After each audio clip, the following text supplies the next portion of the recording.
재테크 트렌드 김보선입니다. 올해 연말로 갈수록 주식시장의 분위기가 참 좋습니다. 국내 주식시장은 특히 대형주의 강세 이렇게 얘기해 볼 수 있을 텐데요. 주식의 수익을 쫓는 펀드의 성과 역시 좀 마찬가지 흐름 보이고 있습니다. 올해 펀드 시장의 특징 2019 펀드 결산 통해 확인해 보시죠. 네, 뉴스토마토 기사를 통해 좀 살펴보도록 하죠. 투자의 패턴도 수익률도 ETF 세상이라는 제목의 기사입니다.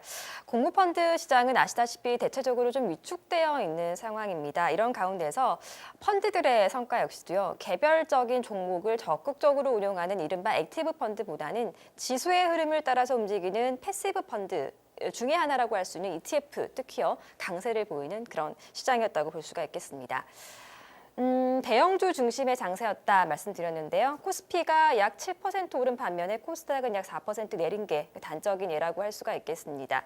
따라서 주식의 수익률을 추종하는 펀드 수익률도 마찬가지였다는 체크가 나오고 있고요.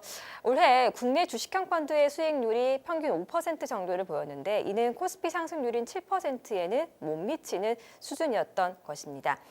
이렇기 때문에 개별 펀드의 성과 역시도 지수에 따라서 투자되며 상장돼 거래되는 상장 지수 펀드 ETF가 월등히 높았다. 이렇게 분석을 했습니다. 자세한 펀드별 성과 좀 보도록 하겠습니다. 자, 올해 수익률이 높았던 상위 10개 펀드입니다. 그 중에서 보시는 것처럼 이른 뒤에 ETF가 붙은 펀드가 무려 9개입니다. 단 하나의 펀드만은 일반적인 주식 운용에 따라서 움직이는 펀드였고요. 나머지는 모두 ETF라는 점 체크가 되고 있습니다. 특히 보시면 반도체의 성과 상당히 좋았죠. 삼성전자라든지 SK하이닉스 같은 대형 반도체 대장주들이 강세를 보인 데 따른 흐름입니다. 수익률 보시면요. 미래에셋과 삼성자산운용의 반도체 관련 ETF가 40% 넘는 큰 수익을 보였고요. 마찬가지로 미래에셋 자산운용의 타이거 200 IT 레버리지형 ETF 40%대의 수익을 기록했습니다. 아래쪽으로 보시더라도 IT 증권 ETF 보이시죠? 24.2%의 수익률. 또 그리고 코스닥에 상장돼 있는 IT 관련 종목에 집중 투자하는 미래에셋의 ETF 역시 22.8%의 수익을 기록하는 등 전체적으로 ETF의 강세 속에서도 반도체가 특별히 좋았다. 이렇게 얘기를 해볼 수가 있겠습니다. 또 반도체 관련 ETF나 펀드는 아니지만 삼성전자나 SK하이닉스의 비중이 높은 펀드들의 성과도 좋았습니다. ETF를 제외한 유일한 펀드는 한국투자 ELS 지수연계 솔루션이었는데요. 23.4%의 수익률로 5위에 올랐습니다. ELS 펀드인 이 상품은 홍콩 H지수와 유로스톡스 50지수, 코스피 200지수를 기초 자산으로 하는 20개의 ELS에 투자하는 상품인데 좀 특별히 좀 눈에 띄었고요. 말씀드린 것처럼 삼성전자와 SK하이닉스의 비중이 높은 ETF도 반도체라는 타이틀을 달진 않았지만 성과가 좋았는데요.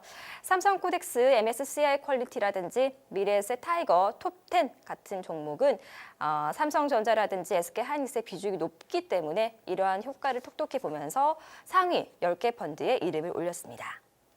다음 해외 주식형 펀드로 넘어가 보시죠. 전체적인 성과는 최고 성과가 80%에 달하는 등 주식형을 국내와 비교한다면 국내보다는 해외 주식형이 좋았다. 이렇게 볼 수가 있겠습니다. 국가별로 보면요. 평균적으로는 러시아의 주식형이 성과가 가장 좋았습니다. 1년간 40%에 육박하는 최고 성과를 보였고요. 이어서 중국이 29.1%, 미국 28.4% 수를 기록했습니다. 러시아 주식의 성과는 좋았지만 국내에서 러시아 주식이라든지 러시아 관련 펀드에 투자하시는 분들 그리 많지 않을 텐데요. 미국이라든지 중국 쪽 관련 펀드에 투자했다면 좋은 성과 얻었을 걸로 기대가 됩니다.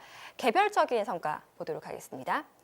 평균 성과는 러시아 주식이 좋았지만요. 톱10에는 보시는 것처럼 대부분 중국 주식형이 휩쓰는 모습 보여줬습니다. 특히 1에서 4위권이 모두 중국 주식형이었는데요. 미래에셋의 차이나 A 레버리지 ETF가 76%의 수익으로 1위였고요. 한투운용의 중국 본토 레버리지 CSI 300 ETF 74.7%의 수익으로 2위를 달렸습니다. 그리고 미래에셋의 관련 또 차이나 쪽 ETF들이 50%대 거의 60%에 가까운 수익률로 4위권까지 차지하는 모습이었고요.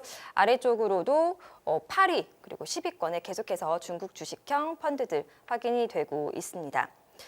러시아 증시는요, 올해 러시아 중앙은행에서 기준금리를 무려 5차례에 걸쳐서 인하하는 영향에 따라서 초강세였습니다. 관련 펀드 보시면요, 9위에 올랐네요. 러시아 주식형입니다. 한국투자, 러시아 MSCI ETF가 52.4%로 9위를 기록했습니다.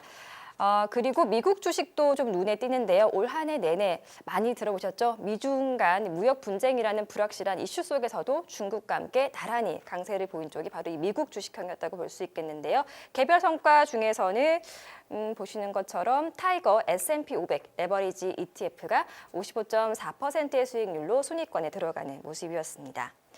내년에는 펀드 시장의 흐름이 또 어떻게 이어질지 또 내년 초에 소개해드리도록 하겠습니다. 재테크 트렌드 2019 펀드 결산이었습니다.